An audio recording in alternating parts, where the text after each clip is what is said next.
Apex Online Racing is sponsored by Elgato, who created this lovely stream deck. For more information about the stream deck, the link is in the description below.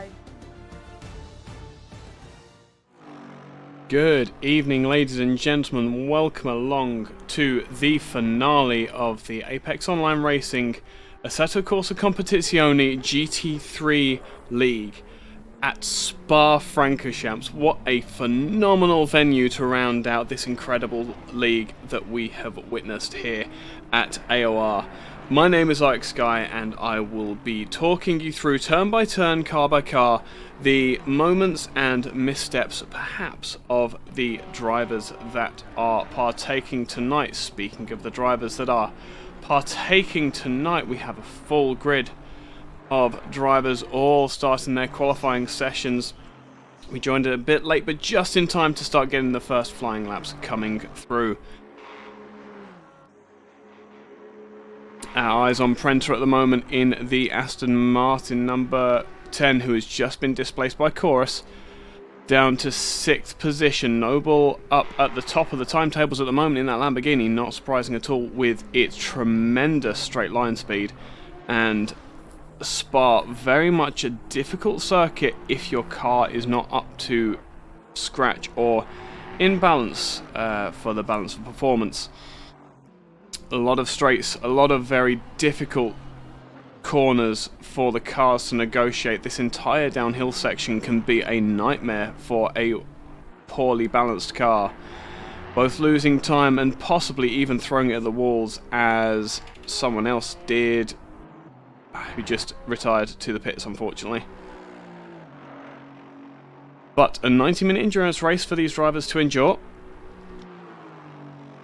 and we will be with it the entire way, trying to capture as much of the action as we possibly can. Hopefully we come out as well with a championship winner. As far as the championship standings are concerned, a absolute mistake, shall we say, a terrible turn of events for Hassini, who has been given 10 penalty points for some misdemeanor in the past races. I don't remember seeing that last time out, so that may have actually been at the last round. Just looking down there at the moment. Doesn't look like it at the moment. But a man worth looking at, actually. Let me get everything back where it should be. There we go. Is Andrade down in 15th at the moment. What a shame for him.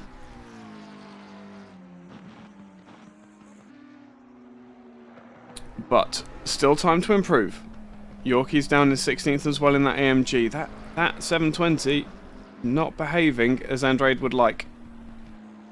You can see that just from the lines that he's using, how wide he's going. Got some confidence on the bumps at least. Using all of the road a little bit more.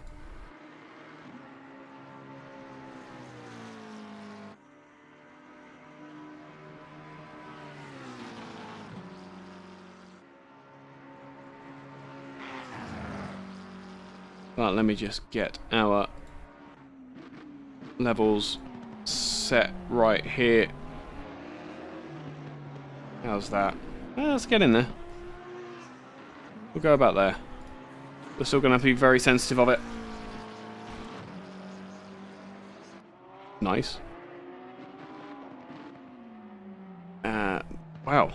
He really is out on his own at the moment. A lot of drivers in the pits, which is surprising to see, because these pits, as you can see them going down on the inside, is the endurance pits. It's a very, very long pit stop. If you have to take an extra pit stop, you are entirely out of the running here. Due to the nature of the pit straight, basically. Haven't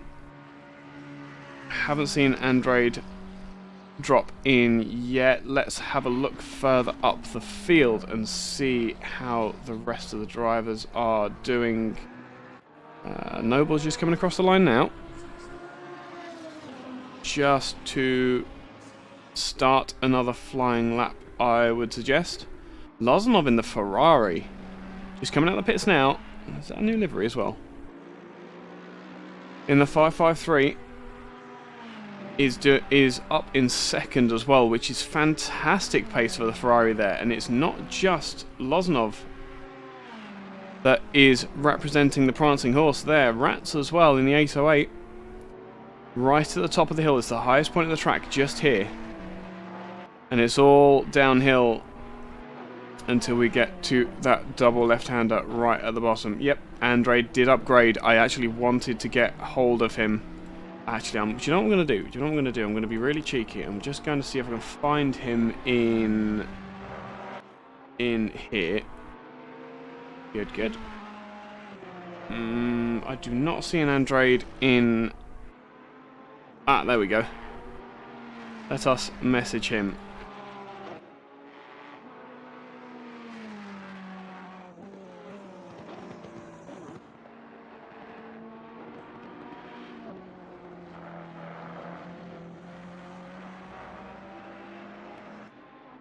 There we go.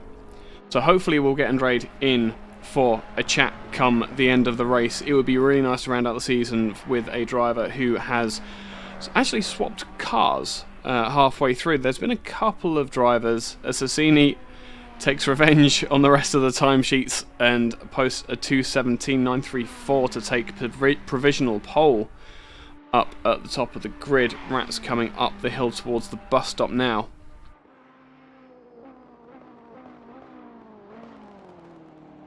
Slow, so slow. You have to be so patient, and you have to take such an odd line through that second apex to get the best drive off the corner to complete the lap.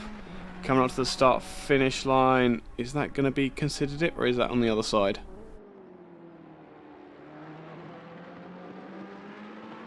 With,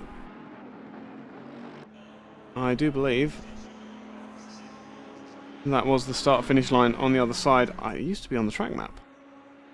Either that or I'm going completely insane, and that is entirely possible. It's been an up and down, topsy-turvy season this time out. Not least of which with me casting Tier 2 to start with, and then being pushed to Tier 1. There's a car warming tyres in the front. Hopefully Rats will have a clear run there.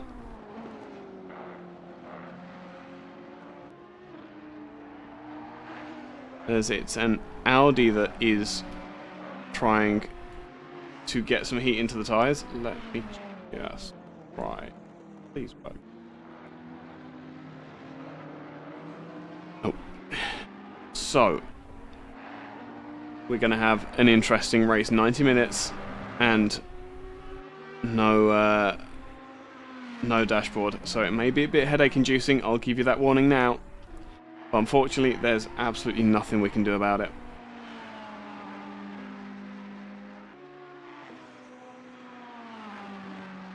So, what else is worth looking at up and down the field? The Mercedes looking strong as always. Wonko and Cavallon not far off the leader of Hassini, who is going to be looking for revenge on basically the rest of the field. Siklari down in 10th. Your championship leader has been reliably putting in result after result just to keep him at the top of the table.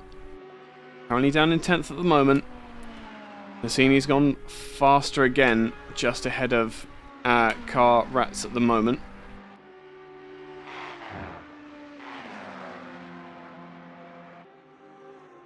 Have a brief look. 31 cars we've got today, so these drivers are going to have their work cut out come the halfway point.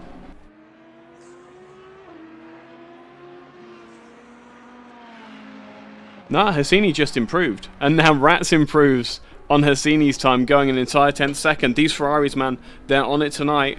You could very well be looking at a fight for the win.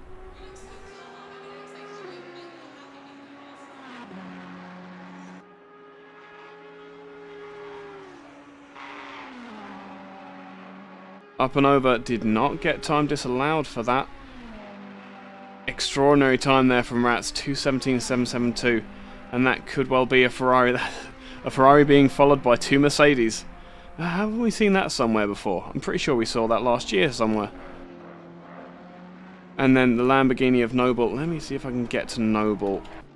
That would be nice to follow that unbelievably colourful. No, he's in the pits. Down the hill, up through Eau Rouge, up over Radiant for the 90 Audi. They're being very brave over Radiant as well. I'm surprised to see them cutting that much.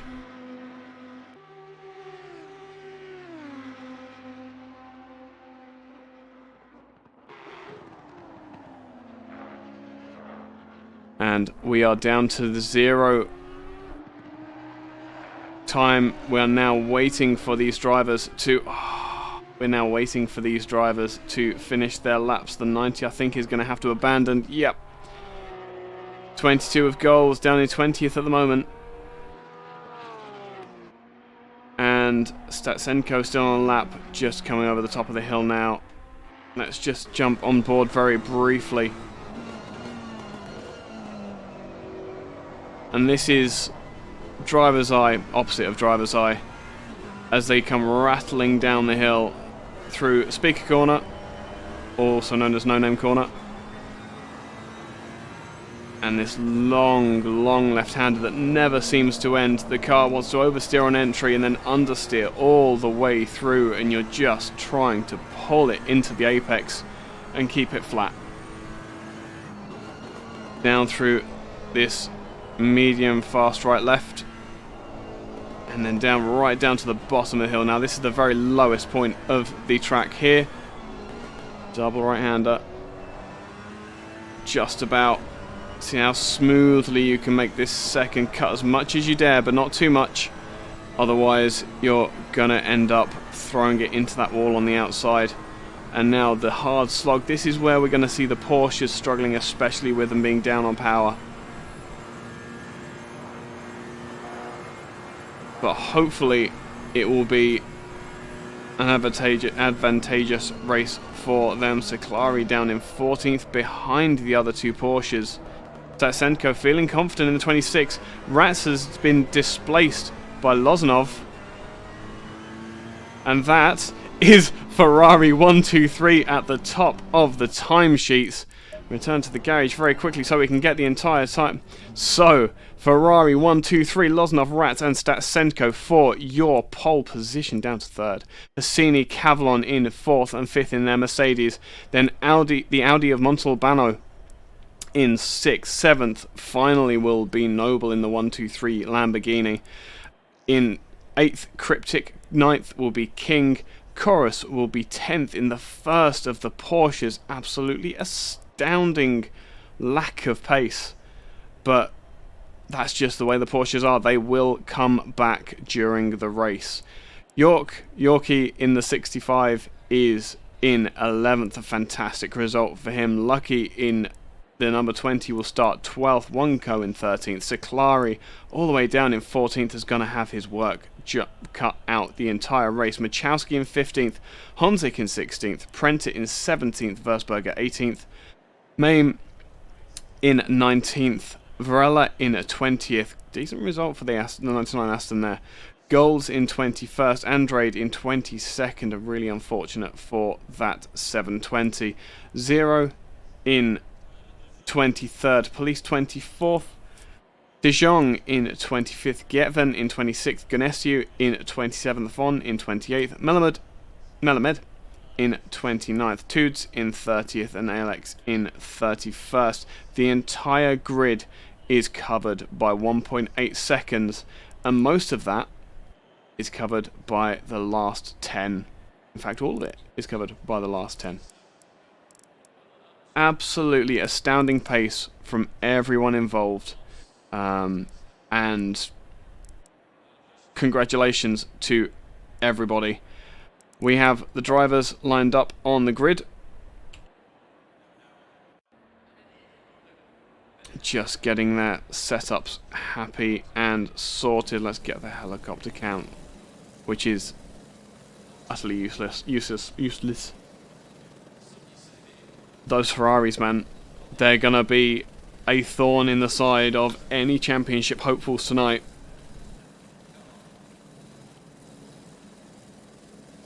The mandatory pit stop, you'll see here, not the usual setup for these 90-minute endurance races, but because of the pace of the Bentleys and their ability to save fuel, it's been deemed necessary to make a mandatory pit stop, simply so that the Bentleys don't have an absolutely enormous leap over the rest of the field.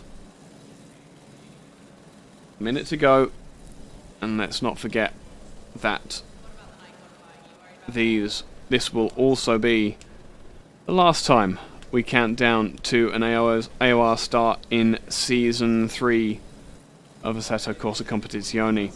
More seasons to come, no doubt. This season, this game, this series has been popular throughout.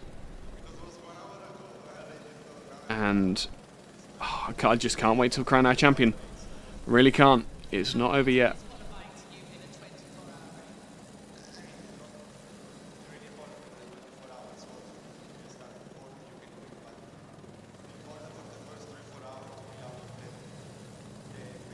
I don't think there are any Bentleys in this league.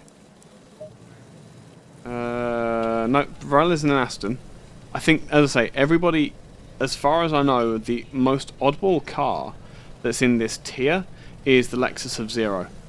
I do believe that everybody else is fairly German or Italian. I don't think anyone here has a Bentley. There is one or two Bentleys in tier 2. And we'll wait for a warm-up lap. Hassini getting right on it straight away. Getting those rear tyres nice and toasty.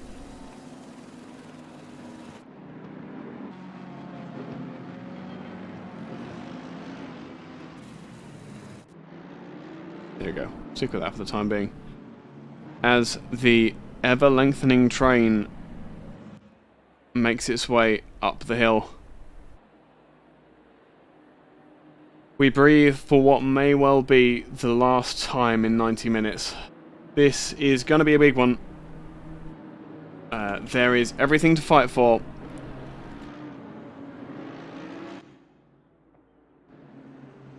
For everyone up and down the field.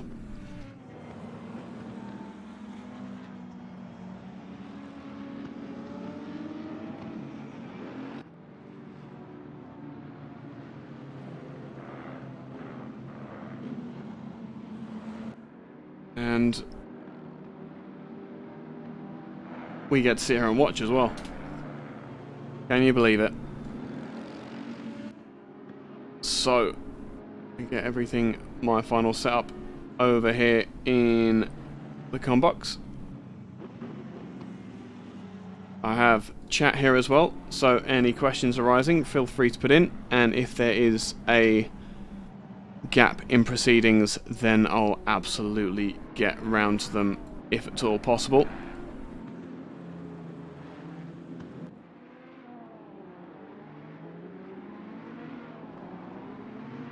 And hopefully a nice clean race from start to finish with no mistakes and the fastest driver wins. That's how it works here, right? Does it ever?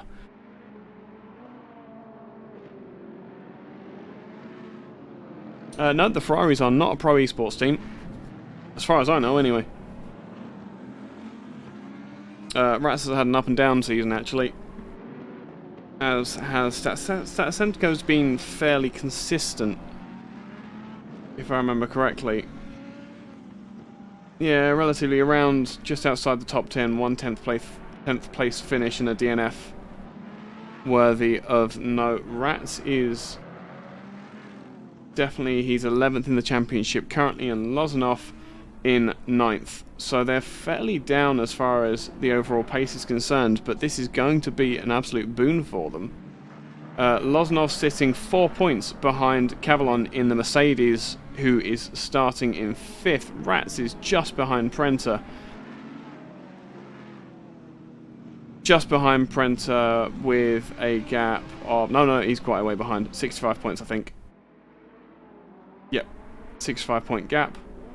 And Statsenko is only 9 points behind his competitor Police at the moment.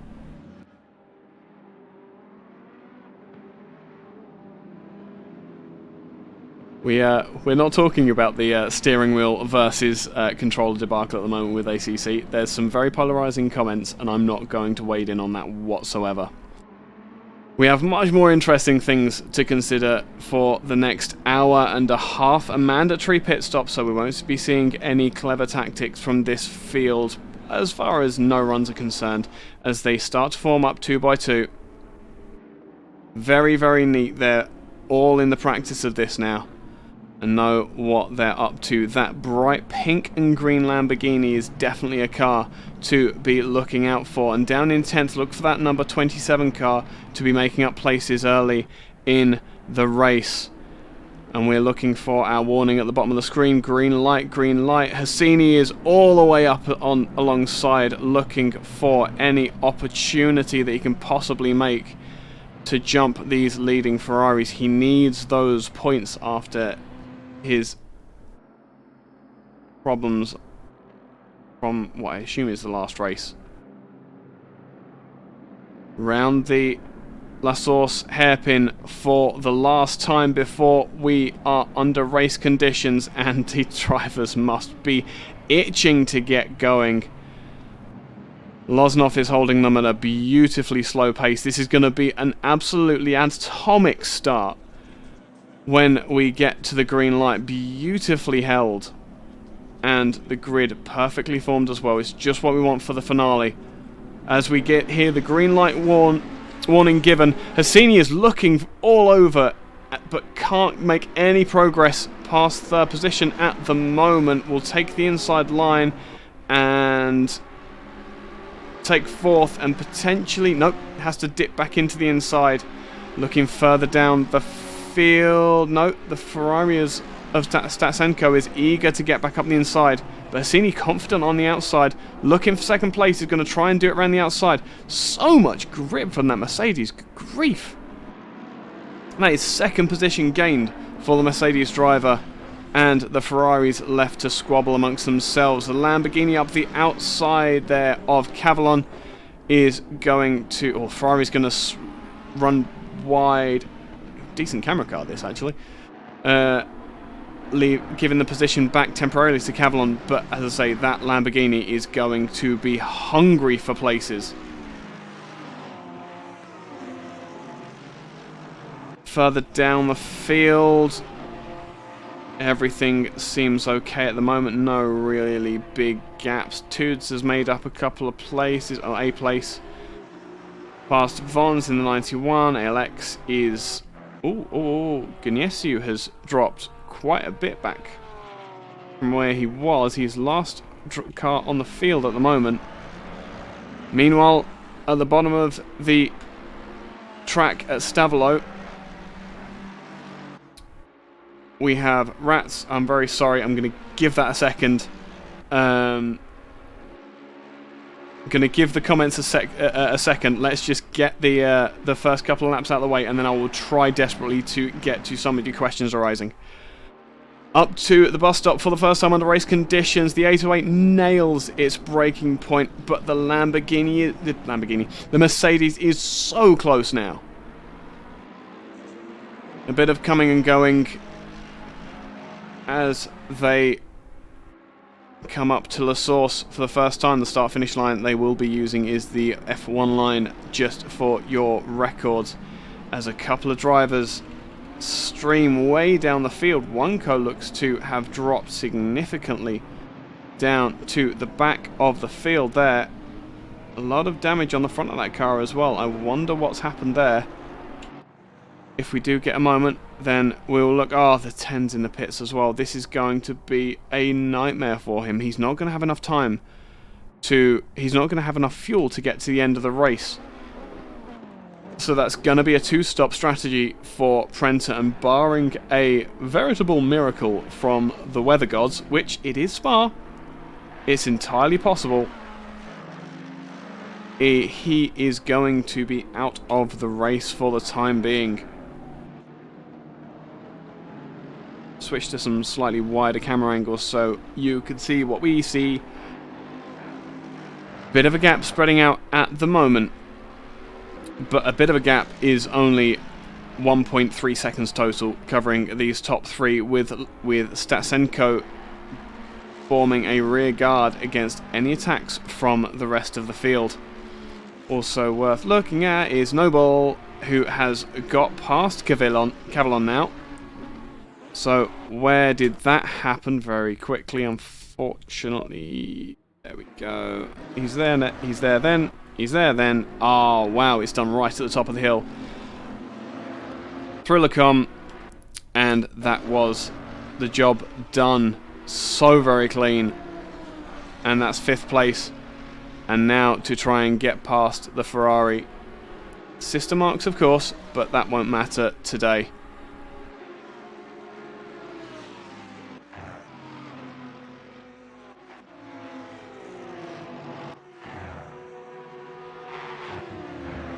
'90th Cryptic with Chorus, who is up 2 places,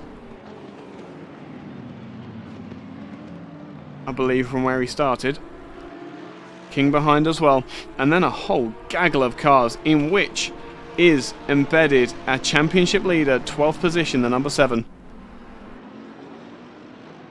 So again, a nightmare for the championship leader, and behind them Machowski, Yorkie and Honzik going side by side. See, David, we're going to fall out if you think that's your opinion, because I think that livery is fantastic and we need more out there liveries. It's all very nice having a lot of silver and blue and red and racy colours, but we need more lime green and pink in the field, I think. We're here for fun. We're here for enjoyment. We aren't here to rep sponsors, as far as I know anyway. No one's told me. So we'll take the bright liveries, as it does set them apart very nicely. So, very quickly, I'm going to see if I can get to any of the questions. Robbie, who is in YouTube chat, has said, is there an amateur league? We do have GT Sport leagues, as far as I'm aware, but they aren't really broadcast much. We do have amateur leagues. We have amateur tiers, especially with Assetto Corsa Competizione, where we're running 5 tiers at the moment. Because the field is, because it's so popular, the game kind of requires that many tiers to accommodate. Where's Android gone? Where's Android gone? Oh no. Oh, the red and white McLaren has dropped right down to the back of the field, and Prent has a stop-go penalty. I think that might be game over for Prenta. 2 pit stops and a...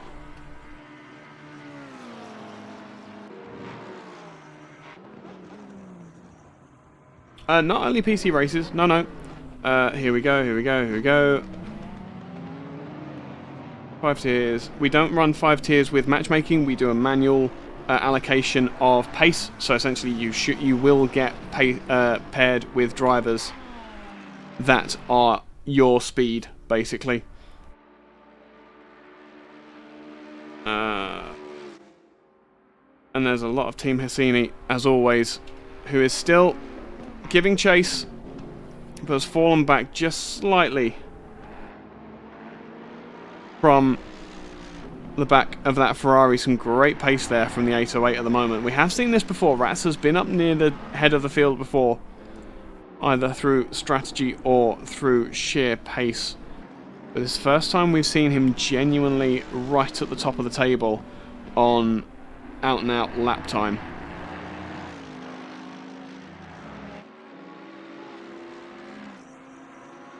Oh, gotcha. Okay, cool. Nope, that's fine.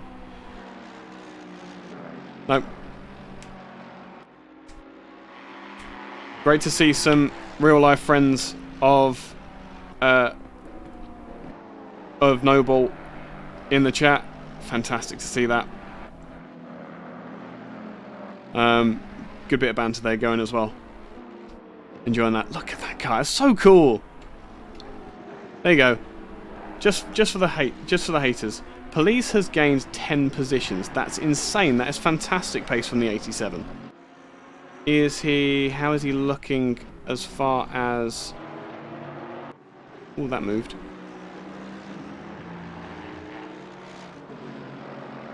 There we go, 17th.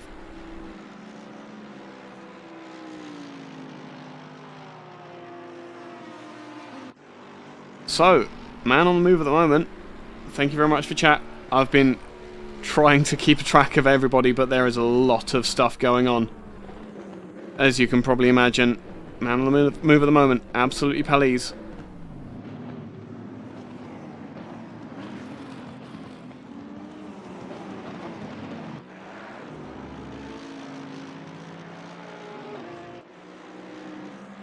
And across the line.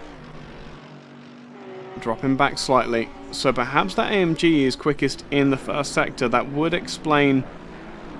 If he's running a low downforce, that would explain how much pace he's being able to make up. Driving...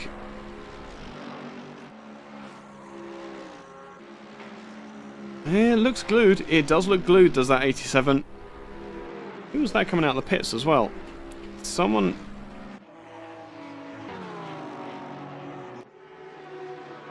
Someone's either parked it or has gone a lap down. Cryptic's in the pits. That can't be. That can't be a very early pit stop. Not yet. Not with 10 minutes gone. I don't think that Audi can do that. Yeah.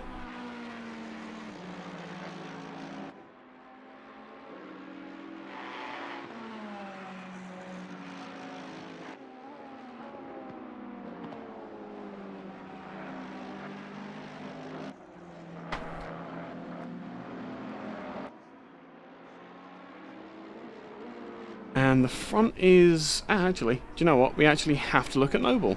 Because he is right on the bumper now of Statsenko in that 26 Ferrari. And this could be a battle for 4th position. And with that 1-2-3 Lambo very much on pace at the moment, coming up the hill, is going to have an advantage over the Ferrari. Here we go. In the draft. Up through Blanchimont.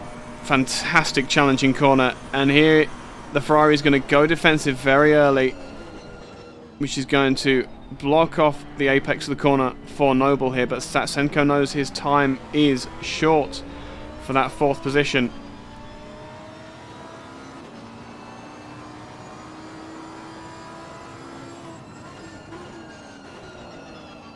And into La Source, the Lamborghini goes a little bit wide. That isn't necessarily a problem. Down the hill towards Eau Rouge, the absolutely legendary Eau Rouge, and up through the right hand and left of Radion.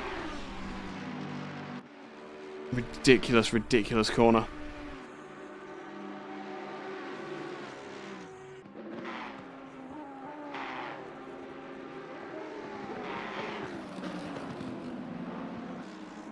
And now that Ferrari starting to hold up the Lamborghini, and Cavallon is looking to get in on the action too. Really hard to miss that Lambo. But he may want to get it out of his way. Looking at the split times, Machowski and Seclari. Seclari really struggling for pace here. Now under pressure from the 12th place Machowski. I do believe that that was a pass up the hill. Seclari now in 11th. Almost caught up to his Porsche compatriots. But now the shoe's on the other foot. Does Seclari have the pace to actually get away from that Mercedes, or is he just going to drag them up to the 39 of Honzik?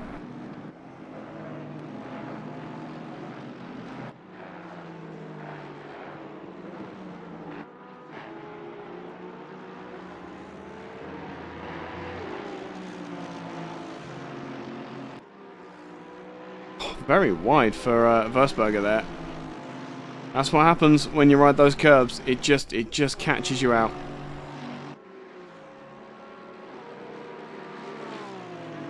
Up the hill again. This is where the Porsche suffers. On board we go. The 7's going to have to go defensive here. Siclari does not, and that's the Mercedes up the inside. Is it going to get to the apex? Yes, it does, but the Porsche's still there, so it has to go around the outside. And who has the traction? The Porsche does in the initial stage, but the sheer horsepower of that Mercedes across the line. Porsche tries to go defensive, realizes that the car's there. Nothing he can do. It's going to have to be Siclari defending from the outside. He can do that through La Source, carries slightly extra speed, and that might give him the run going down the hill, but he is on the outside. They are still side by side coming down towards our Rouge. This is not something you want to play, boys. And the Mercedes gives way for the briefest of seconds to catch a bit of draft, but it's going to be a problem for that 7 that goes defensive immediately, and that looks like Yorkie has fallen asunder further down the track.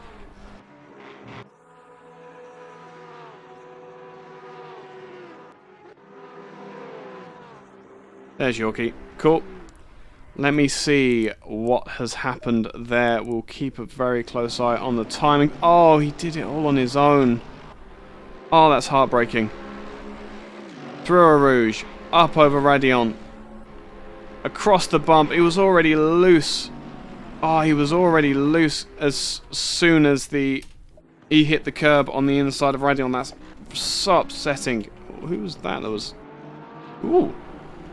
We can't wait to a replay and suddenly everything goes crazy. Melamud is now in 22nd. What has caused that? We're still... Oh, bump and grind, and that's going to be a T-bone. Ouch. Ouch. What a shame for the 19, and that was that gold Aston Bonds, maybe. There's going to be some damage on that side of the car. Yes, there is. Has Siclari had to give best to Machowski? Yes, he has. And now up the hill, it's going to be the Aston being a thorn in Siclari's side, making much lighter work of getting past the Porsche. But now Siclari has the inside line. Can he get it done under braking? Aston gives him a lot of space. Really fair driving there from Versberger. And very confident driving from Siclari to carry out that defense. So, back to 12th goes Siclari with 2 cars between him and his Porsche compatriots.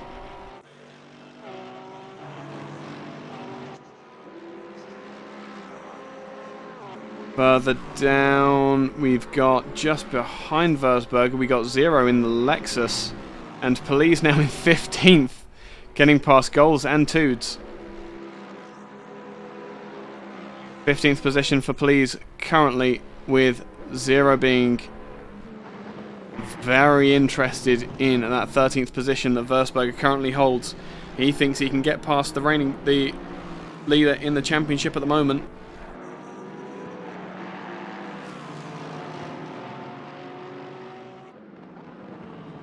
I think it's a bit too early to talk about driver of the day.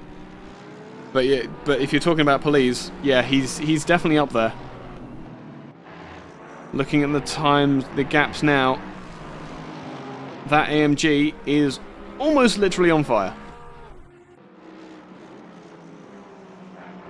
Closing up to the 4. We're now going to have a very, very interesting train. There we go. As Police looks up the inside, just a little nose and gets a bit of a drift, and that's going to drop him back into the grasp of Goals. We have eyes on Police at the moment, but keep an eye to the edge of your screen on that Mercedes and Audi as well. Up the hill, the Mercedes should have the sheer grunt to be able to drag itself away from the Porsche behind.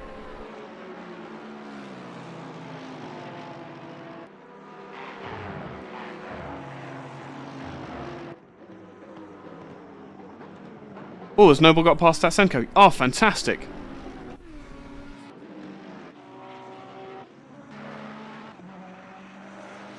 So, Noble has got the job done on the 26. Brilliant. Thank you very much for that, chat. Fantastic. Let's see if we can get a replay on that. Ferrari done there. And there. And there. Oh, wow. This was done very early. Oh, okay. So, up the Camel Straight. Round the outside on the chicane. Ferrari guards the tight line as it should. Gets a massive wiggle on. Trying to exit. Cuts the corner on the inside. And that was the pass done. And now the 1-2-3 is free to pursue the 5-5-3 of Lozanov. There's only a 2.2 second gap. Let's see how quick that can get down. Team Noble is cool. We like Team Noble. Or Team Crap Livery works as well. Team Green.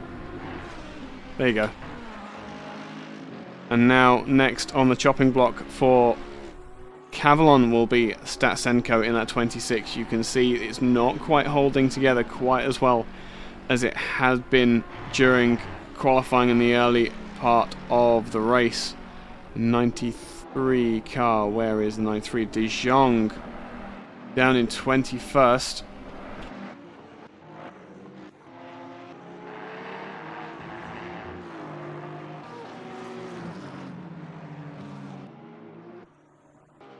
Here we go. Looking at the back of ALX.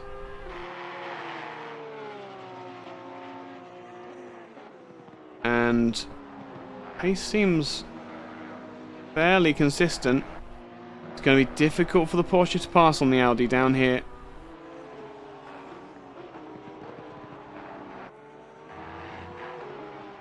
But we'll keep a very quick eye on splits. Oh no, where'd the Porsche go? Was it Goals in the pits? No. Goals has thrown it off.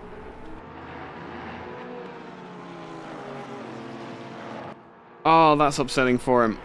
That's a shame. So, looking up towards the top of the field, it's really difficult without the broadcast tour. Yeah, Cryptic unfortunately looks to have retired 5 laps down at the moment. I don't think he's going to be getting back from that. Ciclari, but now behind Versberger, the Aston has taken 12th position from the 7.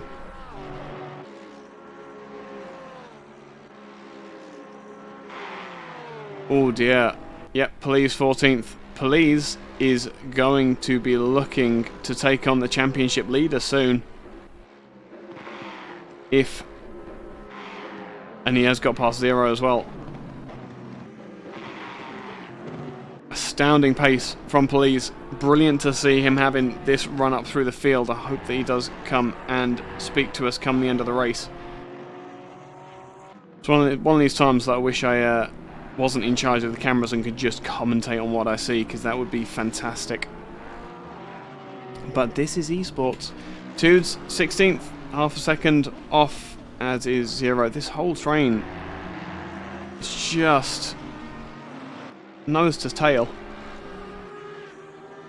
Getven in the 69 is probably the biggest gap there.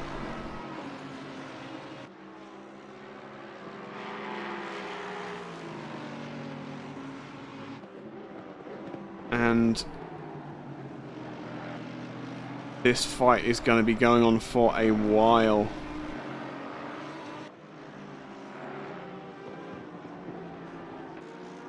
Unless one of them makes a mistake, but that Audi of Tudes is looking a bit more aggressive come the lower part of the circuit. Runs wide just to keep as much speed as is possible.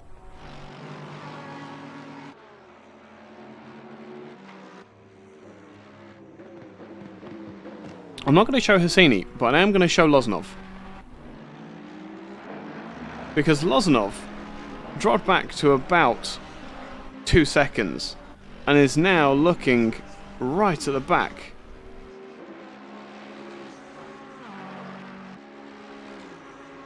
Of that AMG, whose name we aren't going to talk about.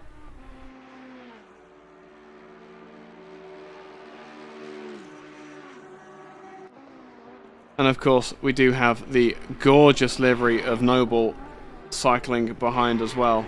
Yeah, let's get some more car time on, some more camera time on the 1-2-3. Fantastic to see. But yes, Loznov was dropping back, now looking to push the advantage that the Ferrari has and try and make some headway on Hassini. I doubt that he's going to let that position go easily. Or perhaps it was just a mistake from Amir in the past few laps that dropped him back. The gap now 3.6 seconds, so there's no point to having eyes on Hassini at the moment unless Loznov is going to start making an attack on him. Meanwhile, further down the grid, Honzik is looking at the back of Lucky W with some ardent eyes. Oh, wouldn't it be great? Wouldn't it be great to see a nice lime green stripe up the middle of the Ferrari? That'd be brilliant. That would, especially as it's got matte black on the rest of the car as well. Just green. Brilliant idea. We'll put that to him for next season. Honzik holding fairly stationary. Saklari looking right at the back. Where is on Versberger still? So the Aston's passed the championship leader, but has not been able to drop him. So in the draft,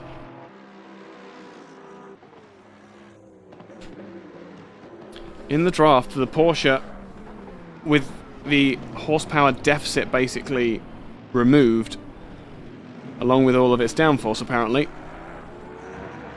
able to stand the pace of the Aston Martin.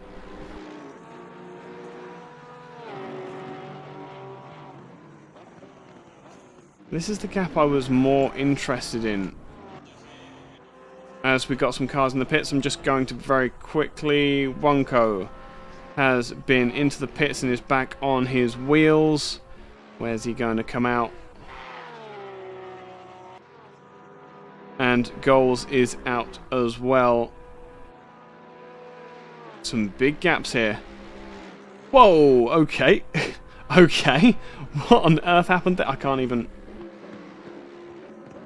So, yeah, Aston is not waiting. Versberger has... Oh dear. Oh, this is going to be a problem. This is technical difficulties for Versberger. And this is going to be... That's the retirement. Oh, I'm so sorry, Versberger. That's such a shame. Melamed into the pits. Up on the jacks. There's some damage there to repair as well. Cryptic is the driver that we are... Oh, that's such a shame.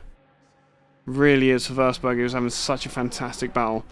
4 seconds now to the good is Rat over second position Hassini, with Loznov chasing him down, and cries cries in the chat of how Hassini is suffering from understeer. Been there, done that. He gets no sympathy from me. You drive around it. The 553 now looking... Hopefully Loznov is actually somewhere listening to what we're saying and finding out that Mercedes is suffering from understeer will give him some courage to push. Versberger is off the timing. There we go.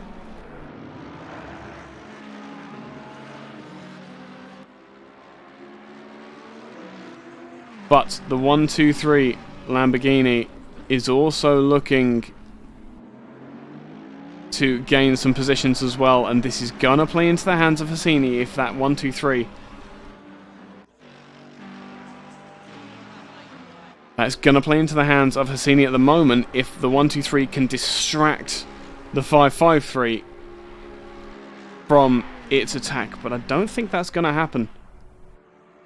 The pace is there for the Lamborghini, but it's all up over the top of the hill and coming up the hill from Stavolo. It's not through this second sector. It's not even through the first sector as well. Holding station at 1 second at the moment. Tatsenko is now 5 seconds adrift. And I've got to pay attention to this as well. The red, white and blue of Honzik right on the back of Lucky W. Those Porsches really struggling for pace on this insane power circuit. But this is where the Porsche is going to have some kind of advantage. Down the hill.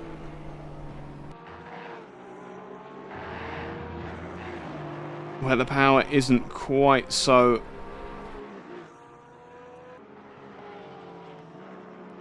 much of an issue. A bit of a drift from the 39. That front engine Aston not quite happy with the idea of turning through Pouan. That's the name of the corner. Lafagna, just for my own memory at this point. And this is where the Aston's going to have the advantage.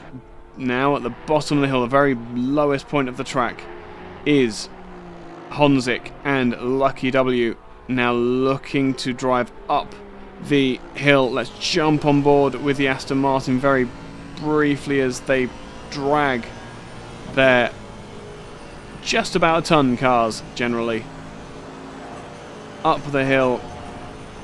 Not quite as much pace being made as we would expect, but just in that top end you can see the closing speed when they get to the higher end of the gears. That poor Porsche is just a sitting duck. If Honzik can get his act together through Sector 2 up the hill, Lucky would have nothing that he could do. Up into La Source, and once again we're going to see the Porsche just have a brief respite from the pressure of the Aston Martin in the shape of some downhill through this smaller valley down towards Eau Rouge. And every time you take this corner you always breathe a sigh of relief when you come out the other side. Porsche maybe not quite so much. The Aston definitely so. I can't imagine that it isn't lively coming over the top of the brow of that hill.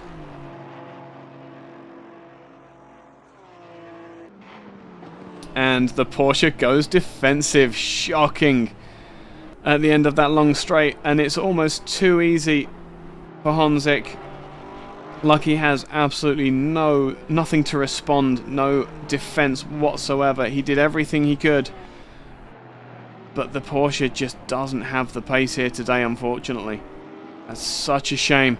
Loznov, thank you very much, is on for second position. Noble now within a second of these two cars as well.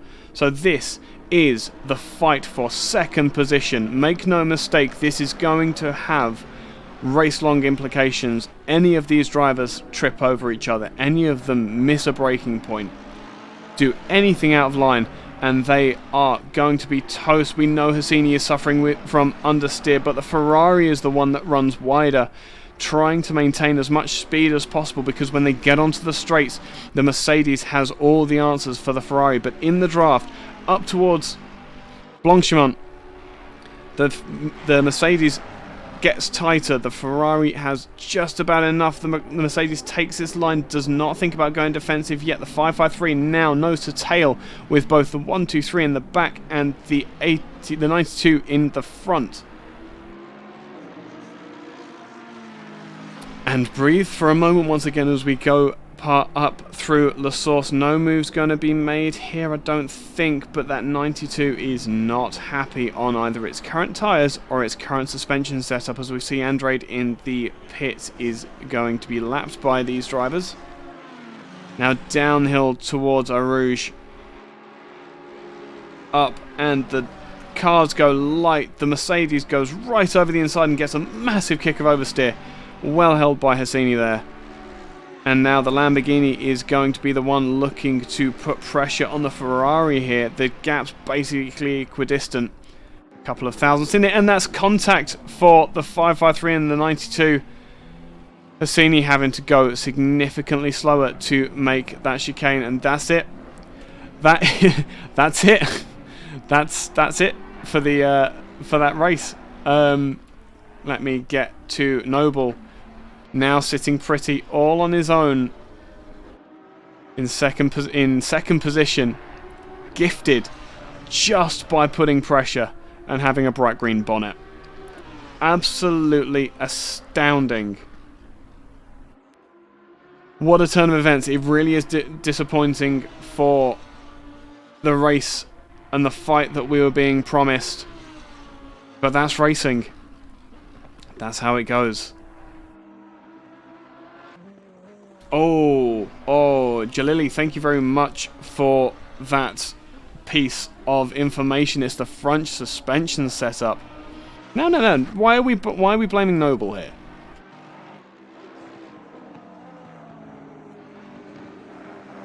There you go. Here's Lozanov. Okay, right. Let's get this up. We'll play it nice and slow because I could be wrong. Okay. So, coming down towards Lacombe at the top here. Massive overspeed from the Lamborghini. Switch to the next camera, thank you. No contact from Noble there. That was entirely on the 553.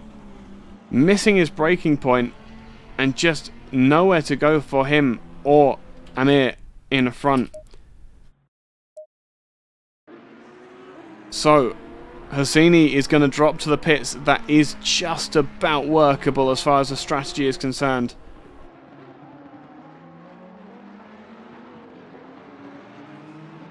But now we have an interesting podium. Ferrari, Lamborghini, Ferrari. All Italian for the podium at the moment, being followed by the 340 of Montalbano. Extraordinary pace from the Audi there. Yep, Noble's a lucky boy, but he put himself there. I'm pretty sure if we could have an interview with Lozanov right now, unfortunately we can't because he's still driving, but if we could have an interview with Lozanov right now, I can pretty much guarantee that it would be that bright green bonnet in the mirror that put him off. Just that touch. That's all it was. That's all it was. Was the briefest of moments that he missed as Hosseini makes his pit stop for damage and is going to come out with the 93 of De Jong, it looks like. One of the two. That's it. Amato's spot on. Absolutely got blinded by Noble's livery there. There you go. How can you not? Absolutely insane. But now the gap over the top three is 11 seconds, which is pretty much the biggest gap we have.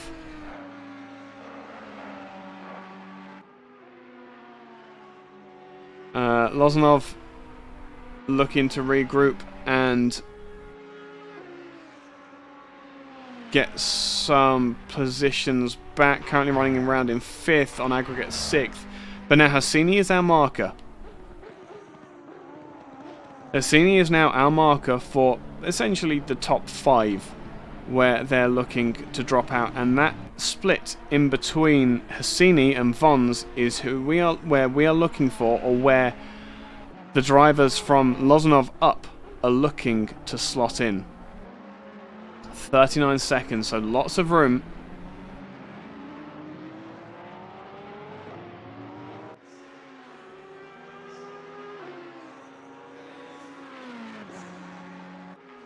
Lots of room for the leading few cars to slot into, and even behind Hosseini, the only other pitter is Getvan.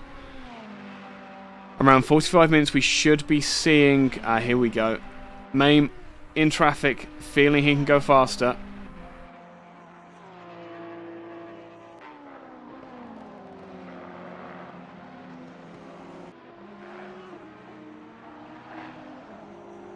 And so is going to drop out of what was 15th, 16th.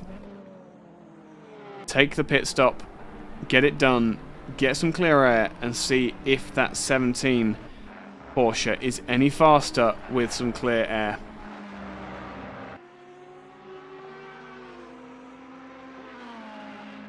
Don't have any information on track temp, unfortunately, I don't think. There we go, 46 degrees, thank you very much. Track temp's 46 at the moment. Actually, do I have that? Oh, I do. Yep, 35 ambient. Oh, good grief, it's sweltering today. 46 on the track. Absolutely no wind to help either. So they are going to be suffering something chronic. 51 minutes to go. As we cycle back through, your leader from the lights has been Rats in the 488 GT3. Noble has had a stroke of luck and some fantastic driving to get himself from what was low top 10 at the start to second position now. Statsenko also lucking into a third position at the moment. Montalbano, an absolutely astounding drive from him in the Audi R8, which not good, not good pace from the Audi at the moment, but somehow managing to wrangle that car to fourth position. Lozanov with a cloud over his head and probably some thunder rumbling through his brain as well that he needs to clear before he can start making some pushes up towards the front of the field once again. And then the first of our Porsches is Chorus. Sixth position, 3 seconds back from Lozanov. These Porsches really are not happy at the moment. Seclari, I'm pretty sure, yeah, is going to take the championship here. With a mistake like that, even with the pace of the Porsches, it's still going to be a very tough ask to make up the 56 point deficit that Hassini now has to Seclari in first.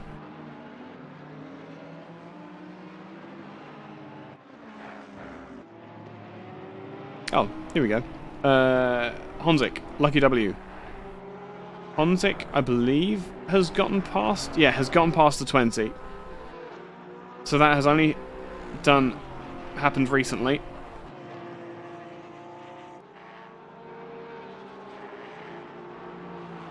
For the Aston driver.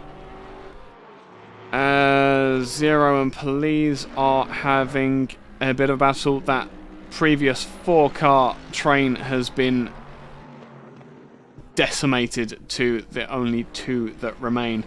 Keep eyes on Police though. As we're coming up to the 45-minute mark, it's going to be this lap or next is going to be the ideal time for the drivers to be pitting, as you see some of the drivers who were looking to jump just a little bit early. Cavallon, Alex, Gnesiu, feeling a bit stuck and wanting to get some air under their wings, literally.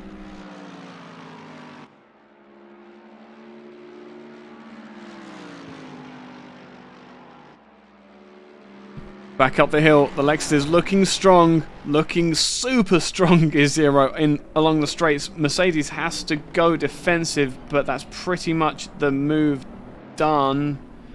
I would have, if I was Zero, I would have been straight in the pits there.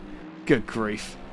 Lozanov has not had any penalty yet, as far as I know. He may have one admitted post-race, but he did wait for Hassini to rejoin and did rejoin afterwards, so I doubt that he's going to receive any penalty from it.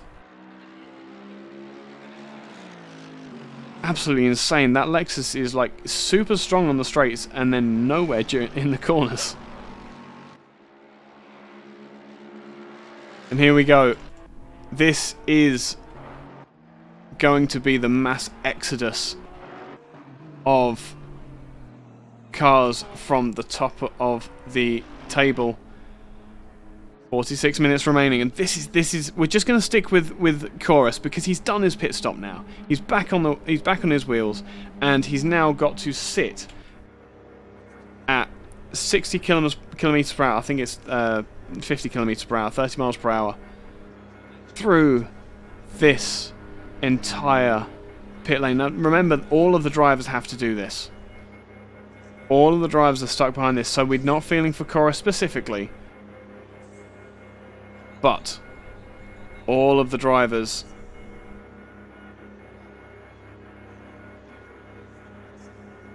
are going to have to do this, and they get to the pit line here, and then only then can they get moving. Absolutely mad. And Lozanov has lost positions behind Chorus, and Lucky W here was running in front.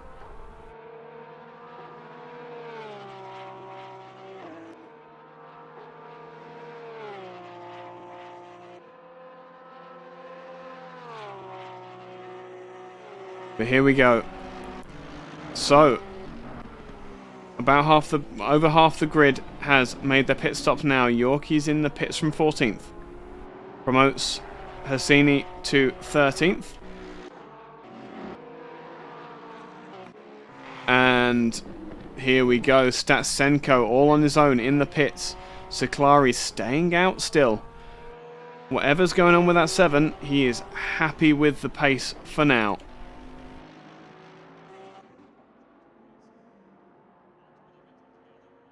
Mame has got a drive-through. Sorry, just trying to get some timing screens going on here. I really wish I could. Hassini, its split time is invalid because it was going past the pits.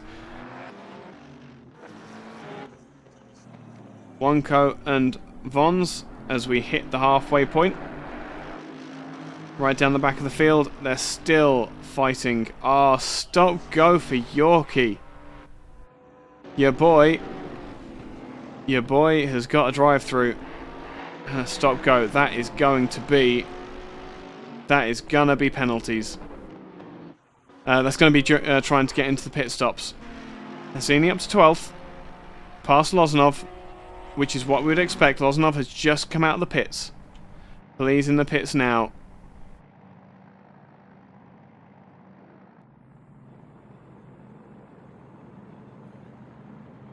And Honzik just escaping. 44 Wonko's got a drive-through. Is that going to be a retirement or some kind of hardware failure? Leader in the pits is really difficult to keep track of drivers now. Here we go. Hassini past Lozanov. So this is the battle rejoined. But is Lozanov going to be... Is Lozanov going to be as aggressive, or is he going to show some reservation this time, coming up and over Radion? As there's a car leaving the pits there as well. That is... Who was that? Aston Martin of Honzik. Honzik will drop out behind. There we go. Yes, that red, white and blue livery. How could I forget? Fantastic. Oh, actually, that's rather interesting. Or are they in the pits? Nope, that's because of pit stops. Sorry, I just saw Noble in with a 7/10 gap to Rats in the lead. That is because he is in the pits. Let me get this on camera. As the pace of the 92 and the 553 just dwarfs the Aston Martin. Honzik 11th, not bad at all for what it's worth, and that will essentially be promoted. The 553 looking up the inside.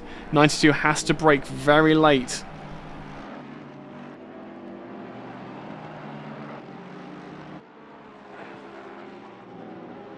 But Lozanov has not lost that fire. He still wants that 9th position from Hassini. Doesn't matter where he is in the championship. He's got the pace. He's going to use it. Up the hill now. We have seen the 553 have very good pace up the hill. But how is that going to translate into actually overtaking? Gets a tighter line up towards Blanchimont. So tight, and now coming up towards the bus stop, we'll have a wide. Amir goes right to the inside to defend very briefly, but then abandons defense, thinking that the 553 is not going to attack. Lozanov will be able to use that next time round if he decides to. Coming up now towards La Source. That 553 has got pace.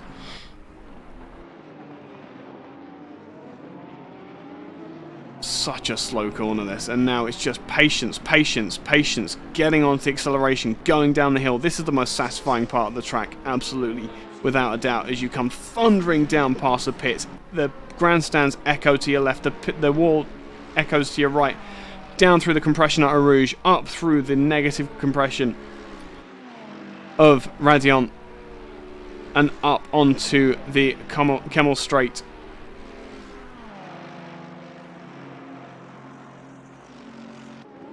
Making pace hand over fist on the Porsche in front of Lucky.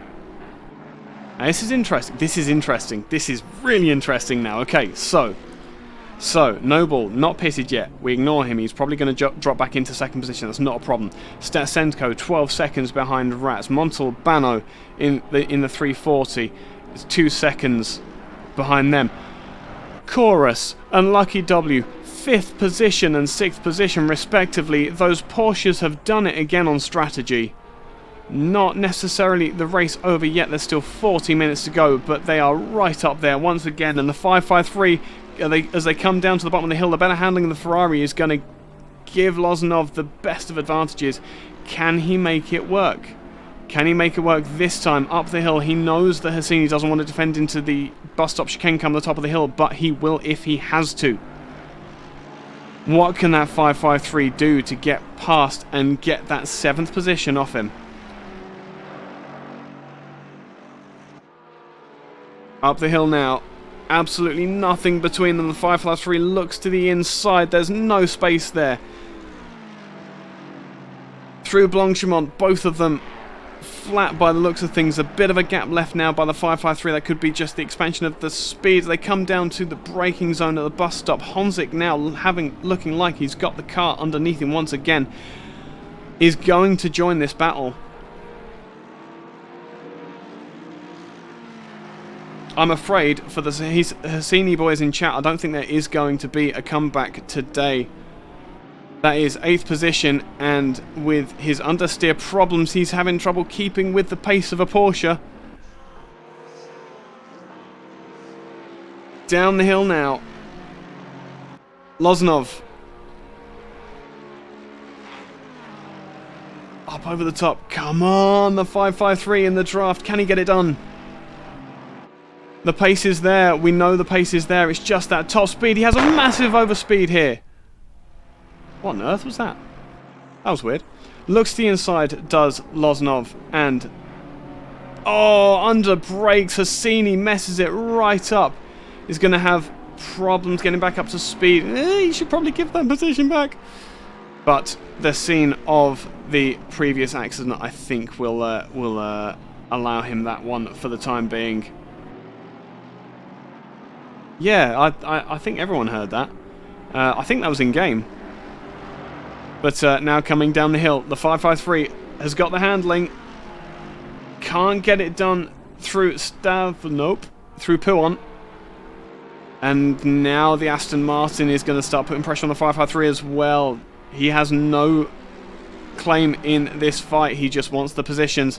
Looks to the outside, almost taps the back of Lozanov. Brilliant. Brilliant evasion from the Aston Martin. And now, can you get any closer? Can you get any closer than these three cars right now? I think we may see the 553 having a bit of confidence now as they come up the hill, up towards Blanchimont again. Ferrari gets tighter this time. Bit more confidence. The Aston Martin as well. Ferrari has to go defensive. Mercedes defensive as well. Aston tries to go around the outside. Ferrari's broken by the Mercedes. Not able to make it happen. And a clean pass for the 39. There's going to take some pressure off Hassini, but it's not all done yet. The source is going to be the next problem for the Aston Martin. So slow trying to go defensive through there. And this is going to be so annoying for Lozanov for the 553. He has the pace. He can get past Hassini. Now this Aston Martin's in his way.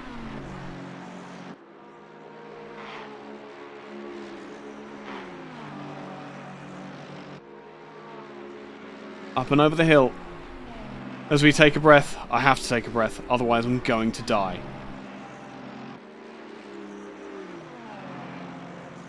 Bond's looking to have a bit of a gap to the 91. Loznov is not going to pull the same thing that he pulled on Hassini, which was an accident. Let's just... Yep.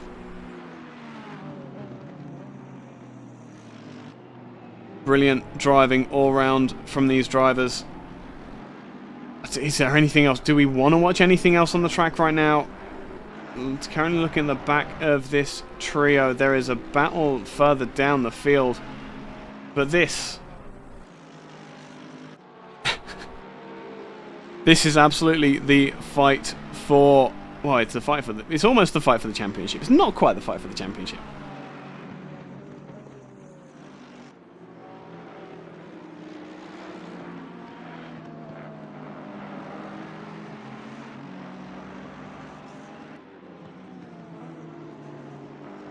Down towards the lowest part of the track once again, and this is where the 553 is strong. We've seen it before, and without the handicap of the Mercedes in front. And here's a question: what can the Aston Martin do with the draft of the Mercedes? Just as close as Loznov was last time round. Whoever was in chat saying about the Aston getting the Mercedes out of the way might actually be onto something. There is no space between them whatsoever. The Mercedes has to go defensive. The Ferrari has a beautiful grandstand view of those two absolutely messing themselves up. Line astern for the time being, but now the Ferrari is back into the fight, back on the bumper of the Aston Martin, which is just has phenomenal pace. Back to the racing line again. All's fair. 39 is going to try and do that again. It's got to happen.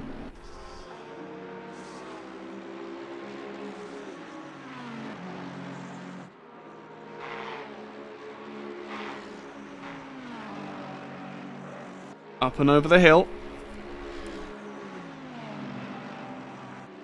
Aston staying defensive. Already, he knows the Ferrari's will have the overspeed from the draft. Looks to the outside. Now the Ferrari looks to the inside, but thinks better of it. That's going to be it for the time being. The pace is not different enough that they can't... that they can perform overtake maneuvers through this middle sector unless one of them has a massive error or failure of some description. It's going to be it until we get down to the bottom of the hill. We'll just keep our eyes around the rest of the field, but the rest of it is kind of a little bit spread out. Melamud looking at the back of Andrade further down the field. But now the fight begins once again. The Aston goes wider than the Mercedes, who's going defensive. This might even be done before they get to the bus stop with the pace of that Aston Martin. Lafagna, sorry, wrong corner.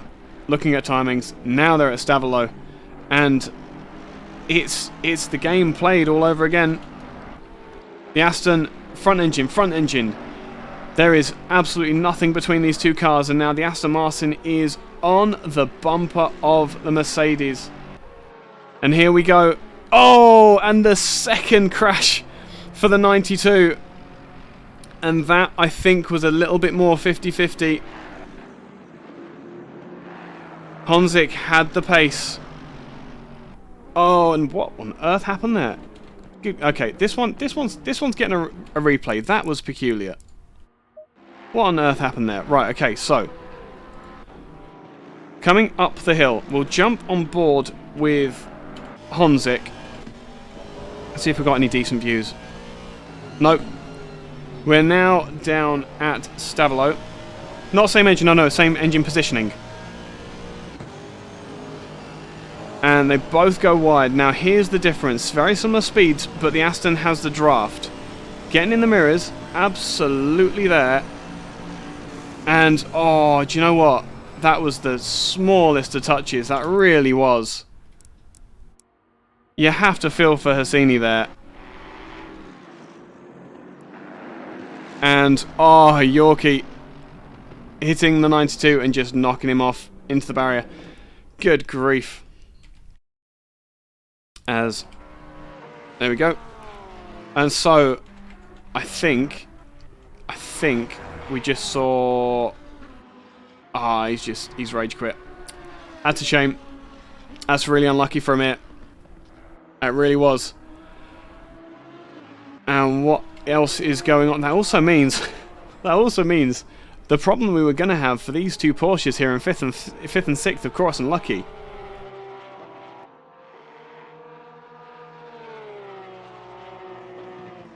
No. All I meant when I said it's the same engine was I meant they're both front engine, they're both rear wheel drive. It's the same engine layout was what I meant. Just trying to get my words out. I'm aware it's not exactly the same engine. But how does that reshape the grid? So Cavallon in the AMG has gone past Lozanov. Lozanov not being able to shake that image of a Mercedes in front of him, goes for the comfort of the nearest Mercedes there. That's absolutely fine. No, totally agree. As I say, it's clarification. I didn't get my words out because of the action that was going on at the time, unfortunately. Ferrari looking to the outside of the 56. This is always going to be an absolute nightmare to cope with, but they both negotiate the bus stop perfectly.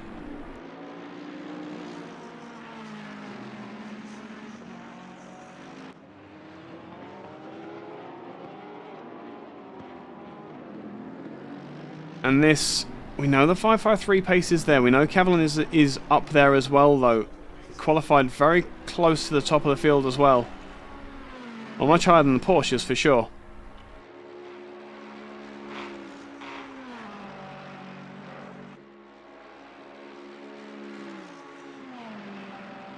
And further back is Honzik with Machowski. Machowski's taking a really weird line up over that unnamed right kink, and now going defensive. There we go.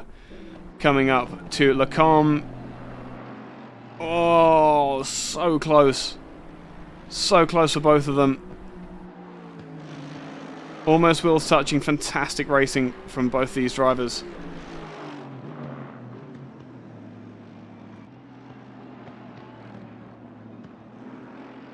And now, as before, that Mercedes is going very sideways. Good grief. Not very much stability from Machowski's car there. That's a shame. Okay, for those of you who are shouting about penalties, it will be decided after the race. Okay? It probably won't change anything as far as the fact that Ciclari is absolutely 100% definitely the champion. But, yeah. I'm just putting it out there. The penalties, any penalties that will be assessed need to be taken to the stewards post-race and will be sorted out post-race. Because there's no point in giving a 15-second penalty to any car if it doesn't win, if it doesn't finish. And now having to explain that, I've missed a place. So please keep it civil, keep it sane, because you're getting a little bit too erratic at the moment. Lozanov, fairly easy pass for 7th position compared to others. Other fights these had to have throughout here, but still doesn't mean that he's got all the time in the world. Machowski still defending from Honzik from the 11.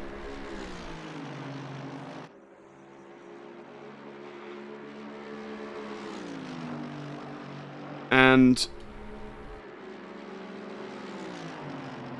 I don't know why he's kinking to the left there. That's a really peculiar line. Now back defensive. Bit sudden, but you can't really blame him. He's really trying to keep that position. Around the outside again. The Aston Martin tries again. Get the traction down. Front engine not helping in the slightest, but around the outside maybe gets it done. parks it in the middle of the road, and that is the position changed for the time being. Does Machowski have an answer for the Aston Martin? It's very difficult to tell. But bearing in mind, Honzik was fighting with Hassini a few positions further up the grid, you would think that this would be a case of ever so slightly walking away for the Aston Martin driver.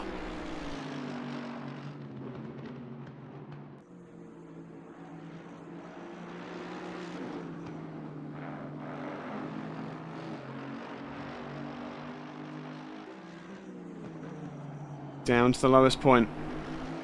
Machowski desperately trying to keep those Mercedes tyres underneath him.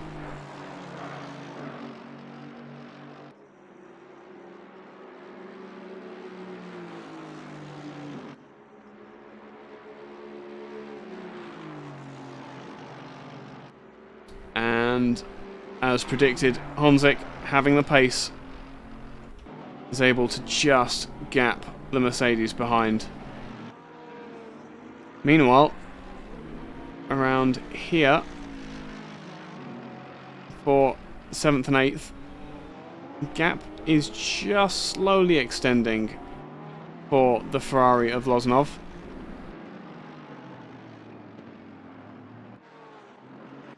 Further down the grid, however, Yetven in the 69 versus Alex in the 98 Audi.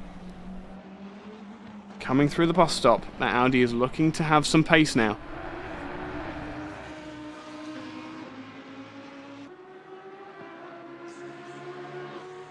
Up through the source.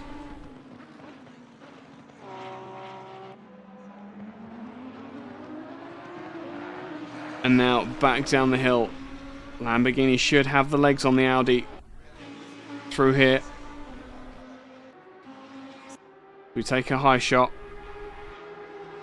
Up. Super brave. I can't believe the drivers take so much curb through that left-hander. 69 going defensive straight away. And the Audi looking to do what we just saw Honzik doing on Machowski. Is in front come the corner. Just has to pull to the inside. This is significantly slower than what we saw from the other two. The 69 just holding on the inside. I think that's the position done though. Beautiful driving from all concerned. A little bit scrappy, these two. Perhaps on just on older tyres. And struggling a little bit more. The drivers all starting to be a little bit more spread out now. Melamed just getting in front of the 720S of Andrade.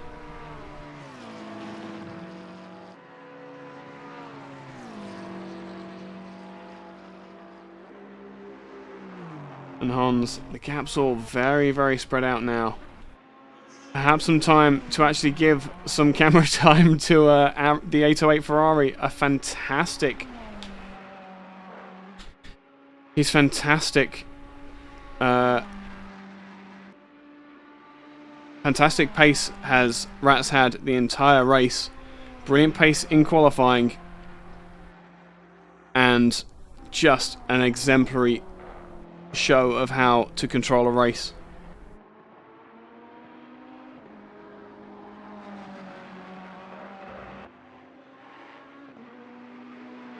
Further back down the field, we have that glorious livery of Noble. A mere 4 seconds back from the leading Ferrari. And then in third we have Statsenko now coming down into Rivage.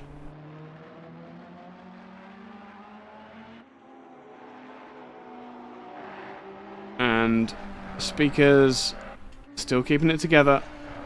Montalbano, a fantastic showing for the Audi, still holding it together in fourth. Not actually that far off taking on Statsenko for that third position. I'm sure he is absolutely aware of that. Meanwhile, in fifth and sixth, this is how you do formation flying, boys. Chorus leading from Lucky W.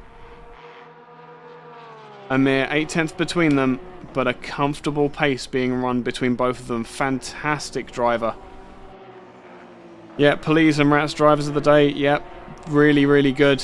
I think Montalbano has done fantastically to sneak his way up there. These two Porsches doing it entirely on tactics. Porsche has no pace today, has no right being anywhere near the front of the grid, but there they are in 5th and 6th. Loznov, 2 seconds.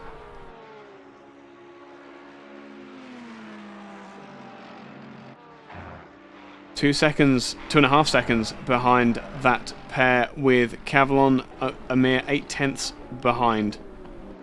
Just hanging on to the outer reaches of the draft being generated by the Ferrari down the straights. 5 seconds back, we have the battle of Honzik and Machowski. Still not out beyond a second, so these two do have very close pace when all things are considered of Honzik and Machowski. Seclari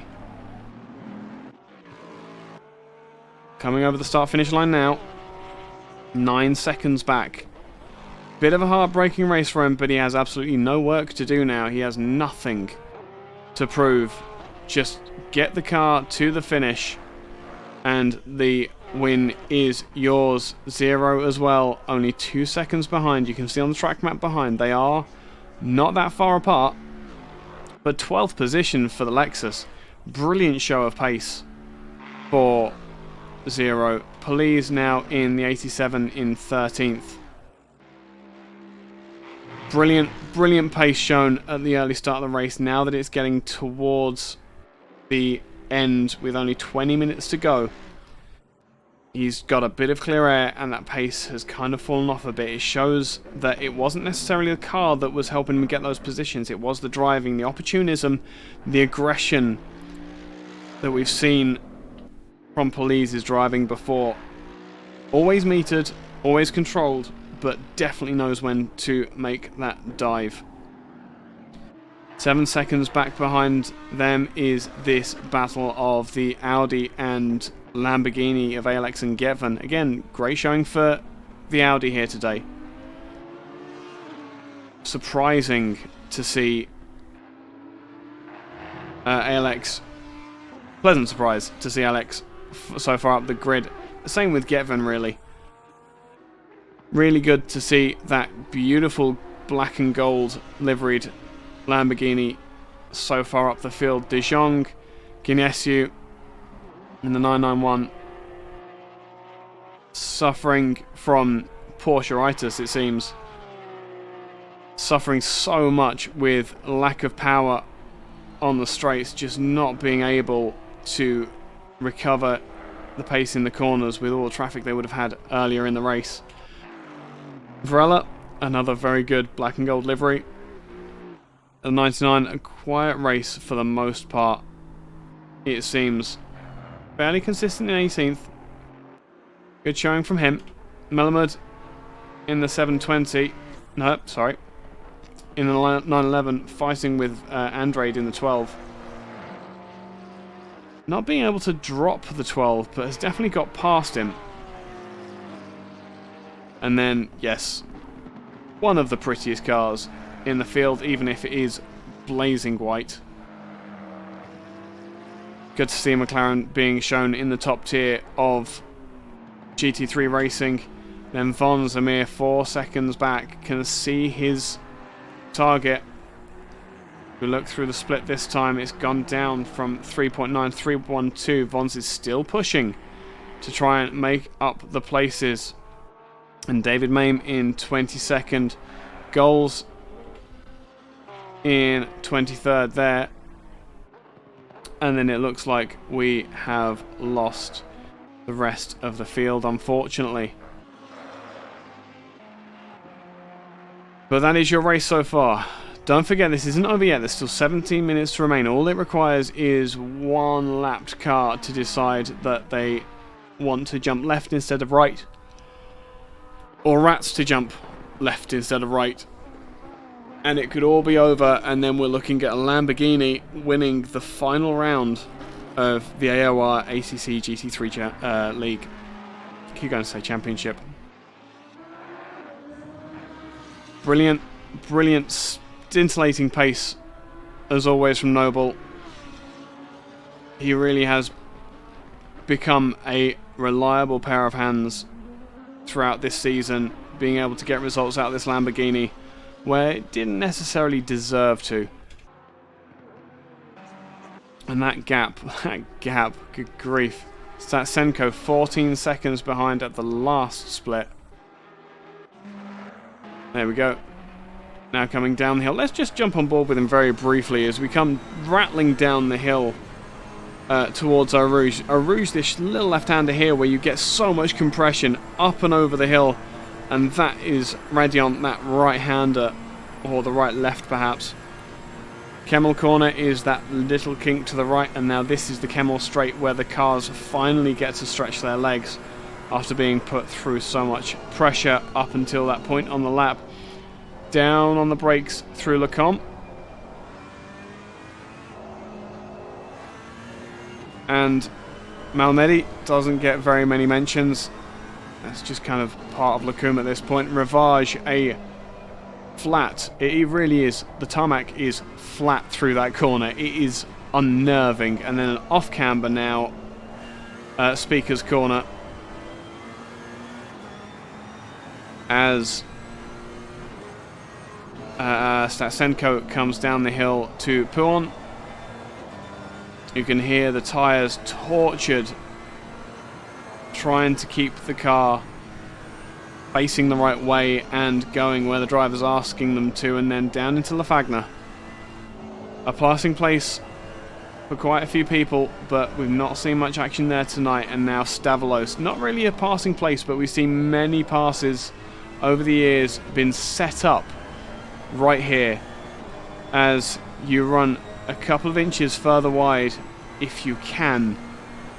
Straighten the car out as much as you possibly can and use that extra mile per hour or so to get up into the draft of the car in front and make that maybe 5 miles per hour come the top of the hill.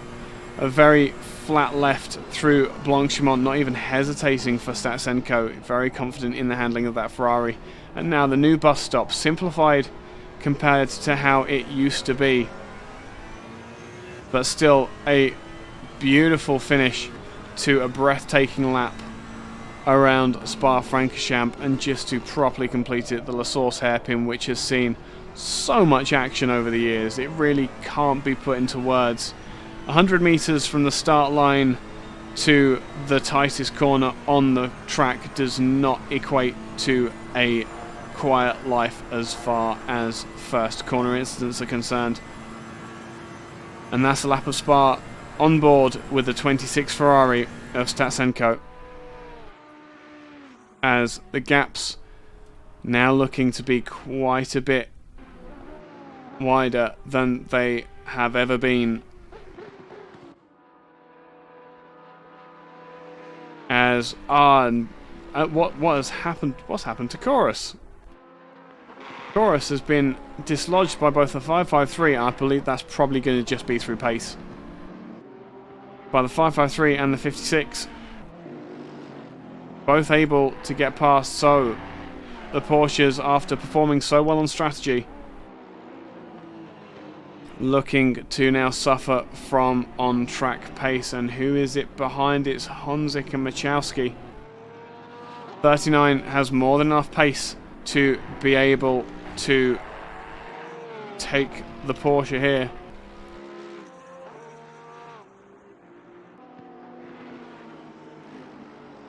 Bit of oversteer just on turning through Pouan.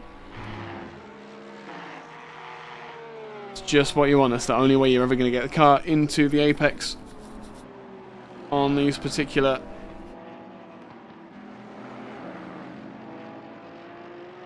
Oh, totally. Yeah. Yep. And they drive like teammates as well. They really do. Chorus and Lucky really are fantastic teammates. Always giving each other plenty of space when they're in a battle, but also working together to get them both to the positions that they don't really deserve, as I say. They really are outperforming themselves when you look at where the championship leader is compared to them. Lucky W is the leader between the two, currently in 5th in the championship. So 5th position will do him no harm whatsoever to secure that with a 25-point deficit to Honzik in front. It won't be enough to claim the 4th position, regardless of what happens to Honzik here. But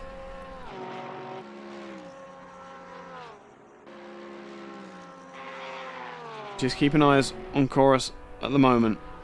Following this train of cars, this is very much a pace battle, and that is the Aston Martin that is looking to take that 8th position. Down into Lecombe. Really is a beautiful corner, that, when you hit it just right.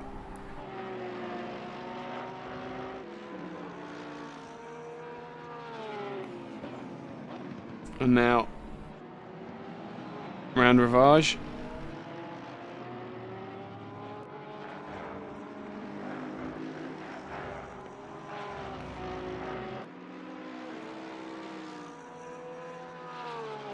Really is. Oh, it's so nice to be able to breathe and actually take some time to consider my words. At this point, I love the action, but it can get, when it's time after time after lap after lap. Oh, you need a co-commentator, you really do. We're basically counting down. Oh, Honzik is not gaining on Chorus. That may be a static gap. Looking at the splits at the moment, Chorus is going to have the advantage through the 2nd sector, and the Aston is going to swamp the Porsche down the straights, but I don't think there's enough left in that 39. He's going to go and prove me wrong now, isn't he? 3.2 the last time round, and this is one of the biggest throttle sections of the lap, with just 2 very low speed corners to negotiate come the end. So if this is probably the least handling oriented sector, but if we're looking at power, this is where he's looking to make his gains. 3.2 seconds the gap, and we wait for the time. 2.8 seconds, so there is a closing gap.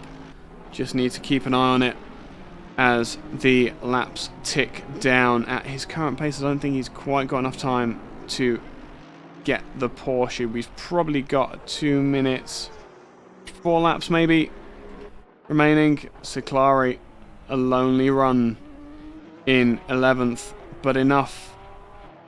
I think it's just about enough with a 56-point deficit to be able to secure the championship quite handily, actually. 87 has run out of cars to race. 11 seconds the deficit to 0 in the Lexus. And 3.8 6 seconds back to the Audi of ALX. A superb drive from Police to get to 13th with 8 minutes to go. What else is there? Melamud. Ooh, Andrade has got back in front of Melamud. Is that a mistake from the 19 Porsche? If it is, and now, here we go. Just when I was just about to start wrapping up, we get a battle. So, Varela in 18th has doesn't cross the line? Where's he gone? Come on, split time. Oh, that's just a massive gap. Okay, fine. But 1 second behind is Andrade with Melamud in the Porsche behind there. I was going to have a quick nose at where that pass may have been made. I will actually do that very, very quickly. He's been there for a while now, it seems. Am I going mad? I could be losing my marbles. He has been there a while. Where was the position made? Somewhere in this lap. Ah, here we go. Along the Kemmel Straight. I'm sorry for skipping backwards and forwards. Please. Yeah, maybe. Nice, easy pass. Oh, still had to fight for it a little bit. Through Lecombe. 720, just having the pace to be able to make it happen. Now Melamed has got a drive through. Wonder what has caused that. That is going to take him completely out of this race. So it doesn't matter what he does here, as long as he doesn't take one of the other cars out. Please. Good name though. This is going to be 3 laps Melamed has now to take this. And as we said before, you don't want to be doing more than one pit stop. You don't want to be negotiating that pit lane more than once. McLaren goes super wide. That can't be an approved racing line. And do it again. That McLaren seems to be running out of front tyre, it seems. And does the Porsche escape the pit lane this time? No, he doesn't. So, and the Aston jumps out of the way like as if he's being lapped. Astounding. That must have been a bit of a surprise for him to learn that that wasn't actually his for a pass. The Porsche now looking eager to get back past. He needs to make any time that he possibly can. 5 minutes left. Either that or he's going to push that McLaren, bump and draft styly, down the Kemmel Straight to make that happen.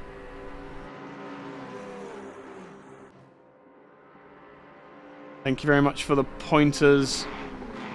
Honzik v Chorus, yep, he is within a second now. I'll keep an eye on that as we come through the splits, but that is going to be a horrible fight to watch. It really is.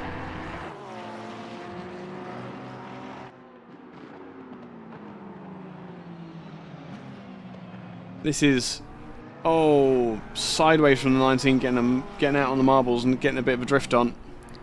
Lozanov has caught right up to Lucky as well.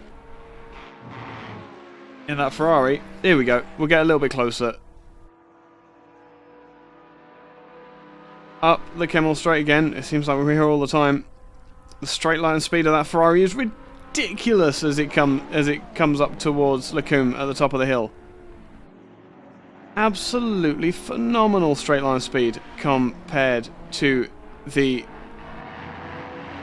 Porsches. I really do feel for the Porsches in this race. It has been hell for them as Honzik and Chorus goes below a second. We don't have to go very far forward to find Lozanov and Lucky. Oh yeah, he does. Absolutely.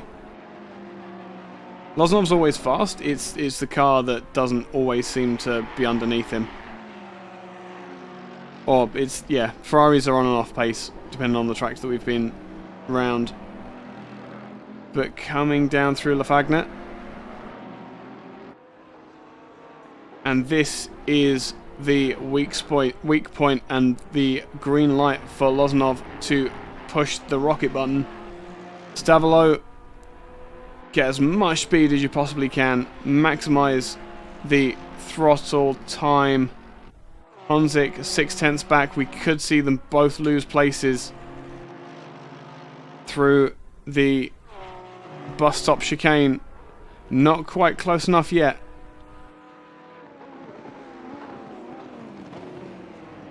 On the tail as the 20 runs wide. I don't know if that was trying to go defensive or just running out of brakes there for the bus stop chicane. And so unfortunately this is probably going to be a fairly simple pass. If you could make this interesting for 2 more laps, Lucky, that would be lovely. And Chorus and Honzik now separated by 6/10 as they cross the line. Jump on board with the Ferrari very briefly as they come across and over the top of the brow at Radion. And this overspeed is already so clear. The 20 is going to stay middle of the road. There's nothing he can do though. We skip to an outside camera. The Ferrari's alongside. What is the Porsche going to even be able to do when it comes to the calm? Absolutely nothing. And now we see further back. Oh, the Porsche's just held it. Brilliant. Brilliant driving from Chorus. The pass made for Loznov for 5th. So Ferrari, Lamborghini, Ferrari, Audi, Ferrari, Porsche are your top 6. Fantastic driving from all involved. Brilliant observation from chat as well. Loznov seemingly doesn't need that much aero, and that's absolutely the way to set the cars up. If you can get away with less aero in these GT3 cars, you will run better in traffic, and if you can run better in traffic, you're going to do better. 27 doing a brilliant job of defending against that Aston Martin, but there's going to be nothing that Chorus can do other than have the widest Porsche that you've ever seen other than the Cayenne. Coming up the hill towards the bus stop. The bus stop's just about the only place where he's going to have any chance to be able to defend, but I don't think he's going to maintain that 8th position. Even as far as that, we're going up through Blanchimont. The Aston's already up the inside. Massive amount of speed, and unlike a previous altercation that Honzik has had, he did leave him space up the inside like the true gent that he is, and the 11 is going to jump in on the action as well. That shows just how down on pace these Porsches are. It really is unfortunate to see, but that is just the pace of the Porsches. Leader, you saw the warning, is on the last lap. As Machowski, even with what looked to be burnt tyres, just eating the Porsche up in a straight line.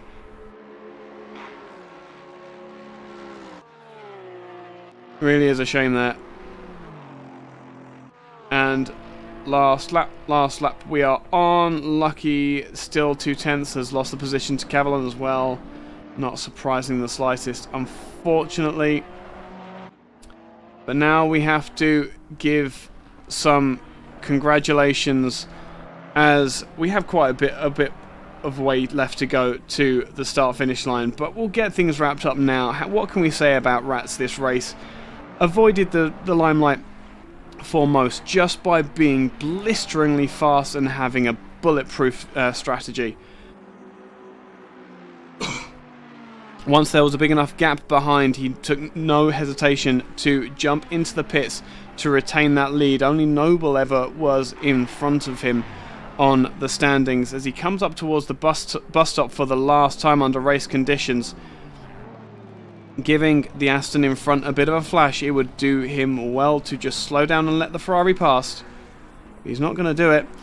Your winner for the last round of the AOR ACC GT3 Championship is going to be Rats. Noble is going to follow him over the line and miss 3 seconds back come the finish line.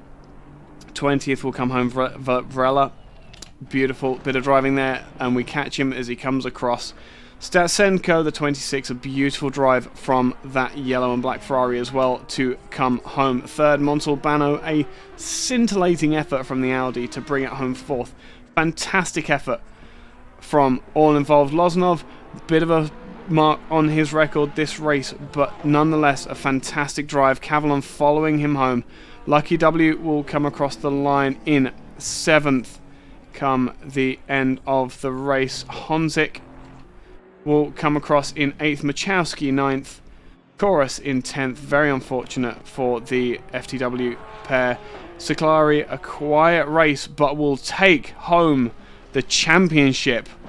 And if there aren't donuts here, I'm going to be very, very disappointed up at La Source. Seclari, get on that right throttle, give us some donuts. Zero will come home in 12th position. Here we go. Here we go. Celebratory donuts for the 7. It wasn't a brilliant race, but it didn't need to be. He's done the work throughout the rest of the season to get all of Oh, right, okay. Thank you.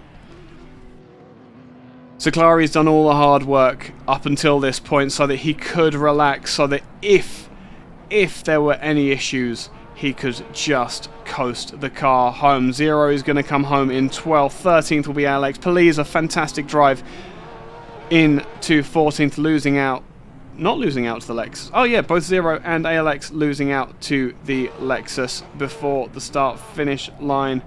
Getven in 15th, beautiful drive for the 69. De Jong, Ginestu, Andrade, still out on track apparently, has not taken the checkered flag. Where on earth are they?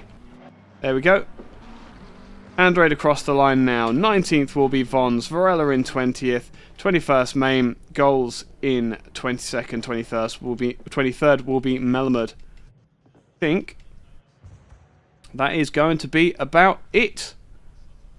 Kevin Siclari, you are the champion. Please proceed to the box for your interview. And Rats, if you are there, it would be beautiful if you could jump up as well. Unfortunately, I can't drag you from the ACC rooms because there's just too much in between here and there. Discord has its limits. And it would also be nice. It would also be nice to hear from any of the finishing drivers. It really would, as well as Hassini. Bit of unfortunate events for him tonight. Let's get that timetable up. But I don't think, as per usual, it would be great to speak to any of the drivers in the final race of the season to get not only their review of this particular race, but it would also be fantastic to hear from their reviews of the season as a whole. It has been an up and down season. Hassini in chat, most of all, his pace has never been without doubt. His luck, meh. I think he needs to stop breaking so many windows, because the pace has always been there. During the mid-season, he was absolutely unstoppable. But absolutely nothing taking away from Hassini. A fantastic fight put up, and always has been a fighter throughout this league. Has worked so hard to get that Mercedes underneath him. But that, I think, unfortunately, it may be it. It may be it. I did ask Andre to come to the Ready to Interview room.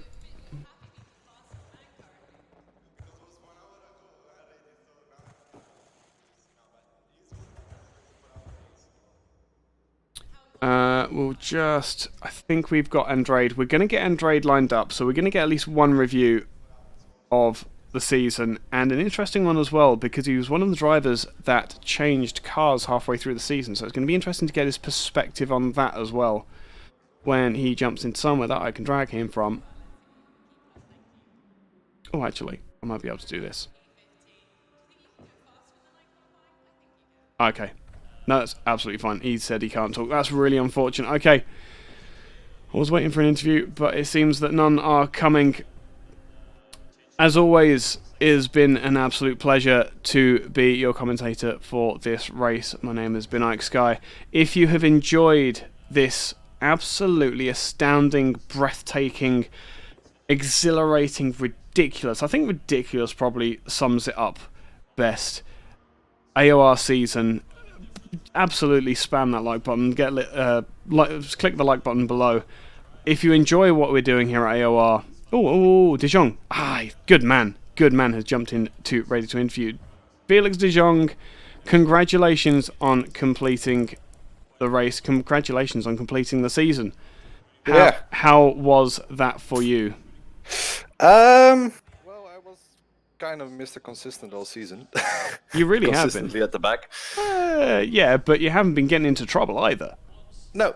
I prefer clean racing. Absolutely.